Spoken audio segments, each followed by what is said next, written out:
Est-ce qu'il faut obligatoirement pleurer pour se libérer d'un traumatisme? Je crois pas. Bien souvent, oui. Bien souvent, ça se libère par les larmes, ça pleure et ça se nettoie, hein. Moi, j'encourage toujours les personnes à se laisser pleurer parce que parfois, les personnes ont pleuré mais se retiennent, sont un peu gênées. Je dis, non, mais laissez-vous pleurer, ça nettoie, ça fait de l'espace, ça fait du vide en vous.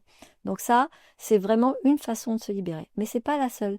On peut, non, c'était hier, et j'ai fait une séance avec un jeune là qui avait subi des gros traumatismes. Il a été agressé et il a été fracassé. Et il s'est mis à bâiller, à bâiller, à bâiller, à bâiller. Donc ça, c'était une façon pour lui de lâcher toute la tension qu'il avait dans le crâne.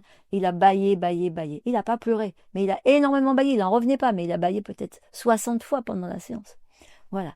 Et puis ce matin, j'ai fait une autre séance avec une dame. Elle a soupiré. Mais soupiré, et elle soupirait, elle soupirait, soupirait. Et ça aussi, c'est une façon de lâcher. Et parfois, il y a des tremblements. On peut se mettre à trembler, à trembler. Ça aussi, c'est une façon de se libérer d'un traumatisme.